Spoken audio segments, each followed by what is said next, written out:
bahwa semua orang menghadapi masalah, pasti Kak. Semua orang menghadapi hambatan, pasti Kak.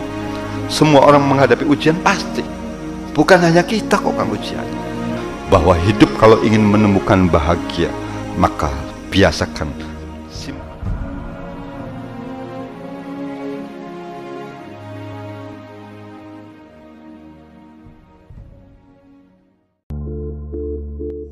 tidak semuanya bahwa segala sesuatu itu kita sampaikan terhadap orang-orang terdekat kita Kak. Kita mestinya juga harus filter mana yang penting kita sampaikan, mana yang penting untuk kita tahan. Termasuk hal-hal yang potensinya akan menjadi memori negatif.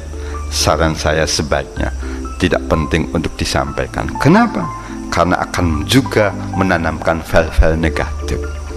Makanya saran Quran itu tadi, wadhkuru ni'matallah. Betapa indah saran Al-Quran bahwa hidup kalau ingin menemukan bahagia, maka biasakan simpan file-file bahagia.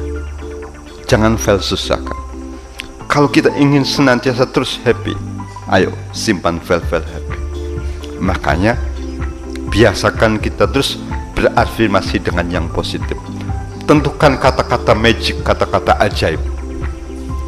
Kalau kita usaha lagi susah, lagi sepi, jangan dibiasakan bicara, duh usahanya lagi sepi. Tetap saja ayo, alhamdulillah ya Allah, saya masih diberikan kesempatan untuk bisa berbisnis. Saya yakin saya akan menemukan keuntungan besar. Semakin terus kita mensugesti diri bahwa kita menemukan kesuksesan besar, insya Allah kalau sudah sering terucap di lisan kita, maka tidak lama kemudian itu akan nyata dan terwujud. Makanya hati-hatilah dengan lisan kita.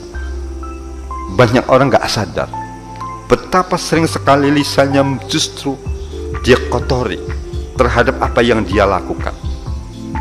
Dan begitu tersadar ketika dia jatuh. Orang sering sekali ngomong sepi bisnisnya, sepi dagangnya, sepi betulan balu kerasa. Makanya yuk, kondisi sepahit apapun tetap saja upayakan afirmasinya yang positif kan. Dagangnya lagi sepi, yuk lihat jangan yang sepinya. Abu Kilabah itu sosok luar biasa. Sekalipun sakit, lumpuh, matanya buta, telinganya, tetapi dia tetap masih bisa melihat sosok indah dalam hidupnya. Kalau kita hanya sepi saja, keindahan yang lain masih banyak. Istri masih setia, anak-anak sehat, anak-anak pada sekolah. Masa hanya karena usaha sepi semua kebahagiaan kita terenggut oleh usaha sepi? Gak patut. Kalau kita ngerasa pulang-pulang diomelin, dicerewetin istri, gak apa-apa istri cerewet. Tetapi teman-teman masih mengapresiasi kita, anak-anak kita masih membanggakan kita, kebahagiaan yang lain masih banyak. Jangan biarkan kebahagiaan kita terenggut hanya karena istri merengutkan. Jadi yuk, mulai sekarang biasakan hidupnya bahagia. Kenapa Kang? Orang kalau ketemu hidupnya bahagia, dia akan punya motivasi kuat untuk betul-betul kebahagiaannya tidak lepas.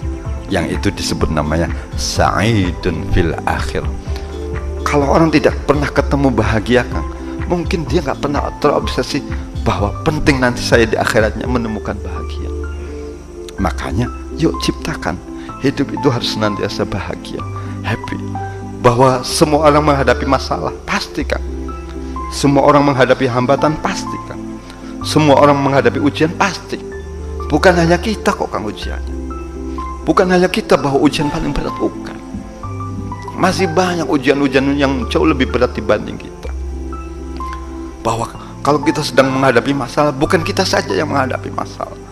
Hanya bedanya kita itu kadang suka baperan ketika menghadapi masalah. Orang masalah dalam hidup ini bukan yang pertama kok. Mungkin yang beratus kali atau beribuan kali. Mestinya kan sudah imun ya paling masalah. Toh besok juga ada masalah lagi. Ya sudah tenang saja Kang. Kecuali masalah sekarang itu terus besoknya nggak ada masalah lagi, ya baru Kang.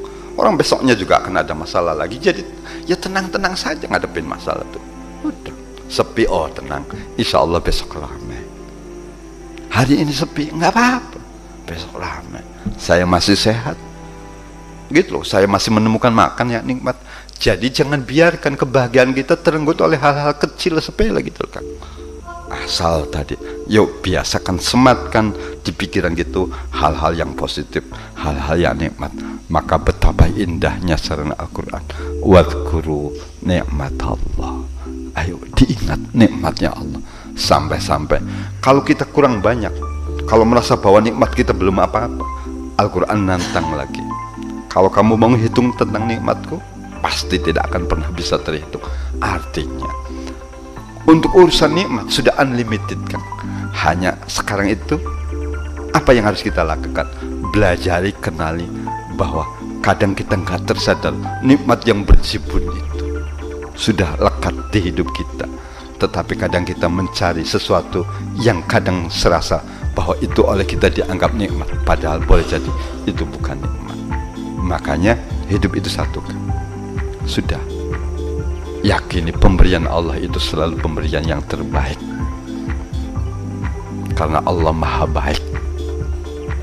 Yakini bahwa yang Anda anugerahkan kepada kita itu anugerah terindah, karena Allah maha indah. Itu saja, terima kasih. Assalamualaikum warahmatullahi wabarakatuh.